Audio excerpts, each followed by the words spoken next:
Thank you, Mr. Chairman. I want to follow up from Senator McCaskill's questions. We had information that there's too many JAGs, actually.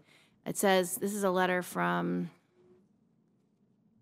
Dana Chipman, Lieutenant General, USA, Judge Advocate General. And he writes, as our Army begins to take the steps necessary to draw down to 490,000 active component AC end strength, the JAG Corps must rebalance appropriately and be postured for the future. Historically, high promotion and retention rates in recent years have created an excess of Judge Advocate Generals. Deliberate steps taken in a thoughtful manner will maintain our ability to support the Army and the Joint Force. To do so, I have requested authority to conduct selective early retirement for a portion of our JAGs. So as you do your analysis for Senator McCaskill, please recognize that according to our information, we have an excess of JAGs. Isn't it true, though, that JAGs are stationed all over the world, not just in the United States? Yes, ma'am, it certainly is. And isn't it true that today, when there is a serious crime that's taken place, there are sufficient lawyers to investigate those crimes, there's investigative units, and the lawyers, in fact, do recommend to their commanding officers how to proceed in the cases? I believe that is correct, yes. So those same lawyers can be used today, but just not in their own chain of command? Yes, ma'am. I haven't been fully briefed on the laydown of JAGs, or so I would have to get back to you, but what you have described is what I understand. Thank you. Moving to a related issue, do you think it's appropriate for a commander to ignore the advice of counsel or an Article 32 investigating officer when they recommend proceeding to prosecution based on evidence supporting a sexual assault crime? No, ma'am. I believe the commanding officer should be able to make those type of decisions. Do you think he should disregard the advice of counsel in an Article 32 hearing that says there's evidence a serious crime has been committed? Ma'am, I believe the commander always listens to the JAG and to the advice of counsel and makes the best judgment that he or she can to make sure that justice is served. So if you believe he can decide not to pursue a prosecution if there's sufficient evidence that a crime has been committed, on what basis do you think he should make that decision?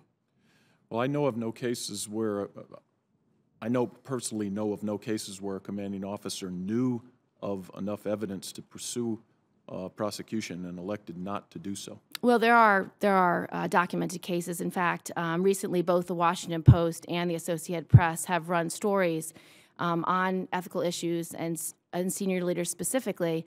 And the AP, after a 4-year FOIA request, finally got documentation for a base in Japan and found at least 2 cases where the attorney's judgment in the Article 32 hearing was disregarded, where the recommendations were to go forward based on the evidence and commanders declined to prosecute. So there's at least 2 cases that the AP was able to report, and I dare say, and I fully request all cases from the military where counsel was disregarded or where a commander chose not to go forward after an Article 32 hearing where there was evidence that a crime had been committed and the recommendation was to go forward. So I'd like you to investigate that and submit that information for the record. Yes, ma'am.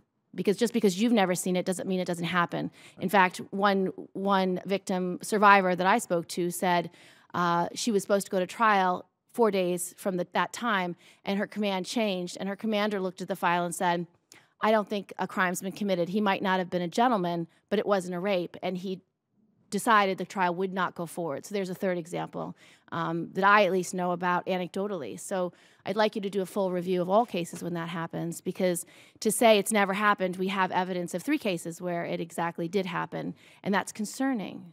And so I'd like you to investigate that. Ma'am, I totally agree. I just don't know of any personal instances, but I read the exact same report about Japan that you referred to, and it's extremely troubling. So if confirmed, this is one of the top priorities of the department, and I assure you that everyone is looking at this very closely. And if a commander decided not to prosecute despite the evidence, what would the reasons be, or permissible reasons or acceptable reasons in your mind for him not to proceed? Ma'am, it's a hypothetical question. I would have to know the exact nature of the evidence against them and to see and to talk with the commander and see what the judgment would be. The commander should listen to the JAG, make his best judgment as the commander on how to proceed. And I believe in most cases, if the JAG feels there is enough evidence, that most commanders would proceed. But what about the instances where they don't proceed or wouldn't proceed? What do you think are legitimate reasons not to proceed when the evidence says a crime's been committed?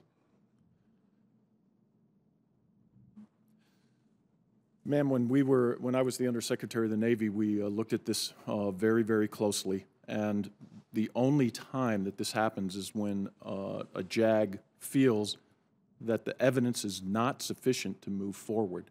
And in most cases, or in many cases, the commander decides to go forward even if the JAG feels that there is not enough evidence to support an ultimate conviction. So it works both ways. It's important for us to understand that the commanders are trying to make the best judgment that they can. Yeah, but I'm not interested in cases where innocent accused are convicted. I'm not interested in cases going forward where there is no evidence that a serious crime's been committed. Just moving forward because you want to be perceived as being tough on sexual assault is not the right answer.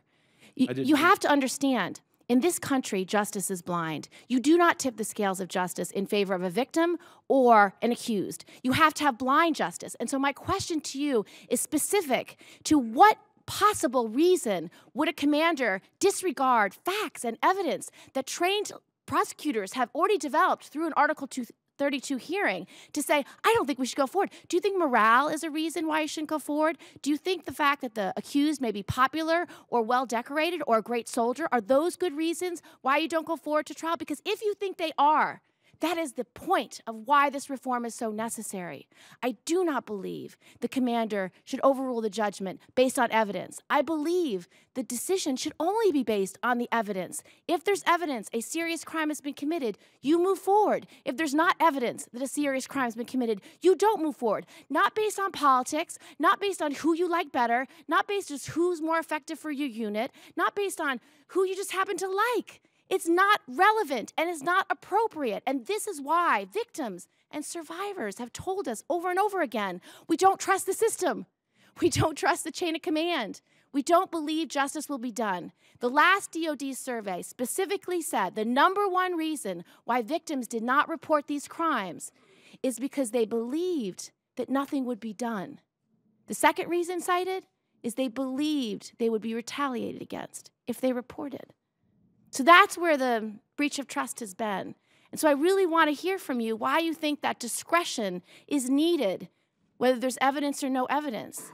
Why do you need discretion if there's evidence of a serious crime? And what kind of discretion do you think is legitimate? Ma'am, again, it's a hypothetical question. I believe that the record shows that JAGs are more likely to press forward on prosecutions than their civilian counterparts.